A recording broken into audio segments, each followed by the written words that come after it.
If a small cat, a lion, can intimidate a tall, strong giraffe, there's hope for everyone who's not 6 feet tall.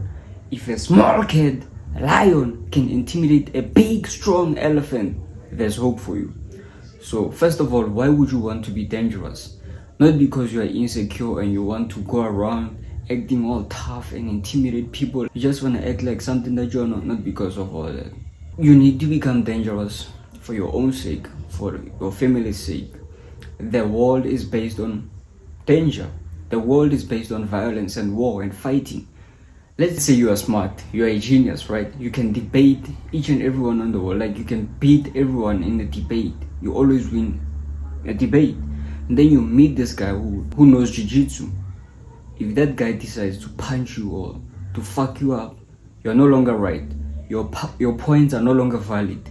So you need to become dangerous. You need to have the capability to inflict pain. You need to know how to defend yourself. You need to see things before they happen. That's the whole premises of it. You need to see situations before they explode, okay? So how you do that, make sure each and every room that you walk into, you stand with your back against the wall. You don't just sit anywhere where you have like random people behind your back that you don't know, people that you don't trust. Each and every room that you walk into, you have to make sure that you can scan the room. You can watch who's doing what, where you need to position yourself in a position of power, okay? And that's where you can see everything, where you can assess the room freely, where there's no obstruction. You can see danger coming your way. That's how you become dangerous. You have to have the capability to inflict pain. By the ability to inflict pain, I mean it can be as simple as just the ability to say no. People who can say no are more powerful. People who can say no are dangerous. You know why? Because they don't care about your feelings. They don't care about like whether you like them or not. That's a position of power. If you don't care about being liked, pleasing people, seeking validation from people, you are dangerous because you know how to validate yourself. So you need to make sure that you are capable of inflicting pain. Another thing, you need to know how to use weapons, right? You need to know how to use weapons. That's just how it is. You don't have to walk around acting all tough. Listen up. I'm a manager at my job, okay? And I'm 5'6". I'm 5'6".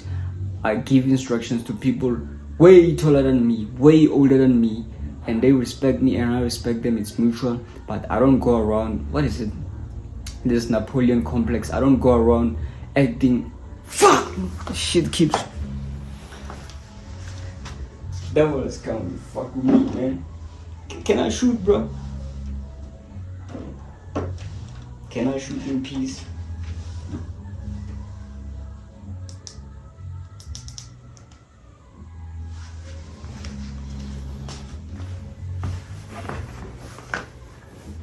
I do not go around trying to prove a point or showing everyone that I'm in a position of power. Always like being overly aggressive. I'm not all that. I just inspire people to follow me. I don't manipulate them. Give someone who's weak power, you'll see they'll try to prove a point. Because weak motherfuckers, they never felt what it is to be powerful. So they try to prove a point. Who are in position of power, who are privileged to be in a position of power. Maybe you are a manager or whatever the fuck you are at your job, right? Insecure people in those positions, they don't deserve them motherfucking positions. So you don't have to be overly aggressive. You don't have to act all tough. Inspire people, don't manipulate them, right? So in order to be fucking dangerous, you need to be aware of each and every situation that you encounter.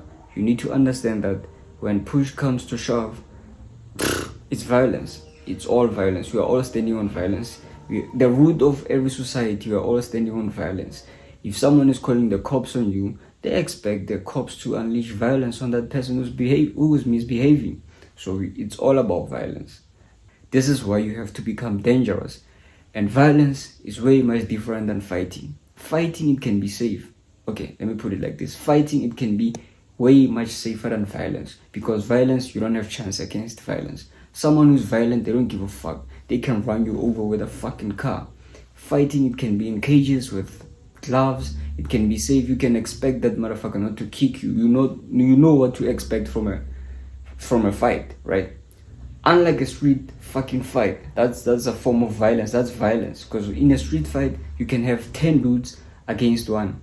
Okay, you can have someone who had experience over martial arts, who's been training for 10 years against someone with a gun, and you can kiss goodbye to all your experience in fighting, right? So violence, you don't stand a chance against violence, but you have to have that capability in your artillery.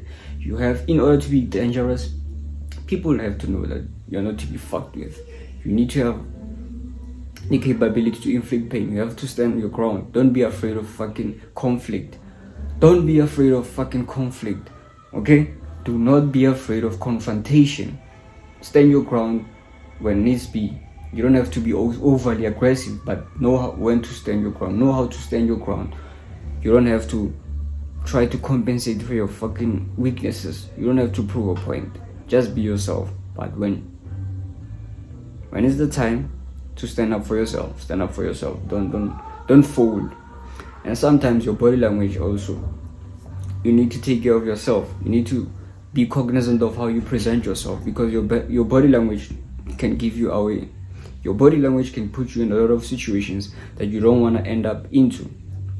If people can sense that you are capable of being violent, they won't fuck with you, right?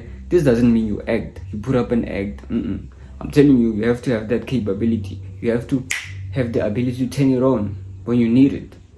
But a lot of fights can be avoided by just using your body language correctly. Sometimes people can think you're weak, you won't be able to stand up for yourself because what you communicate with your body. If you have open body language, you're not afraid, like you look people in the eye, you maintain eye contact, you don't look away and look down and try to find something to look. No, just maintain straight eye contact. You don't bitch around, just you communicate clearly with your body, right? You use your hands. You communicate to people that you are fucking confident, and they won't fuck with you because automatically they know, if I try to fuck with this motherfucker, he's going to stand up for himself. So in order to avoid a lot of fights, you have to check your body language, because people can sense that he's a bitch, he's being a bitch, and if I fuck with him, there will be no consequences. So in order to be dangerous, you have to make sure that people know, you communicate clearly. People know if they fuck around, there's consequences. You're not just a wishy-washy, you're not a doormat. You stand your ground, and don't be afraid of fucking confrontation. It's part of life. We are not going to agree on everything. Sometimes there will be misunderstanding, there will be arguments or whatever, and some problems can only be solved with violence. That's why we have fucking police, right? And the soldiers. That's why the government, they have those, so that they can keep us in line. If there were no authority, no police, no soldiers, we would please, right? Don't even go there. So please don't tempt me. Do not tempt me. Don't go there. Come back. So the reason why we have authorities, police, soldiers and all that is to keep people in line, is to make sure that, like I told you, this is the whole premises of the world. This is where we are standing on violence. If you misbehave, if you don't obey the law, violence is just one phone call away. So we are all standing on being dangerous. That's why you have to become dangerous, so that you can protect yourself, you can take care of your family. How are you going to take care of the things that you care about if you're not dangerous? It's fucking impossible. So you need to make sure that you are training, you're developing yourself, becoming as strong as possible, day in, day out. If you're not becoming strong each and every day, automatically you are becoming weaker each and every day. That's just the natural laws of life. It is what it is. So each and every day you have to make sure that you challenge yourself, you work on yourself, you work out. I don't know, like most of you are just afraid of the word working out or doing push-ups, whatever it is, whatever it takes. If you can't afford a gym membership, you do push-ups. There's no excuses. Wherever you are, you have to make sure that you're working on yourself. The best project you can work on is yourself. So make sure that you don't neglect yourself. You work on yourself so that you can be proud of yourself, so that you can exude confidence. And that's how you can avoid a lot of drama, just by being confident, becoming proud of yourself, making sure that you align your habits with what you envision, making sure that you're day in, day out, you're doing the things that you're proud of. Well, that's how you can avoid a lot of drama, right? That's how you can. The only reason why I'm talking about becoming dangerous is so that you can avoid drama, because so that you can protect yourself and don't become a fucking victim. You won't enjoy your life if you don't become dangerous as a man, right? Even your lady, she needs to know this motherfucker is capable of some dark things. You can tap into that. We all have that dark side within us, and some people cannot use it. They just wanna overuse it and prove a point. Others, they just wanna hide it and act like they are angels and all that. Motherfucker, we know you are evil. No one is good here. We are all evil motherfuckers. We are just trying to be better people. That's just what it is. No one is perfect. No one is good. So that's just what it is. We are all striving for perfection. We are all striving to be good. But no one is actually really good. That's just how it is. So in order to become dangerous, you need to master yourself. And how you master yourself is by exercising authority over yourself day in, day out. By making sure you do what you're supposed to do each and every day. That's just what it is. Becoming dangerous is the ability to make sure you do what needs to be done at the right time, whether you feel like it or not. So in order to be dangerous, make sure that you're capable of things, right? Not just calling people, but you're capable of a whole bunch of things. If you're not dangerous, you'll be a victim to those who are dangerous. So you might as well just become dangerous so that you don't become a fucking victim of the prey, right? They don't prey on you, so that the fucking predators, they don't fucking prey on you. So let's go!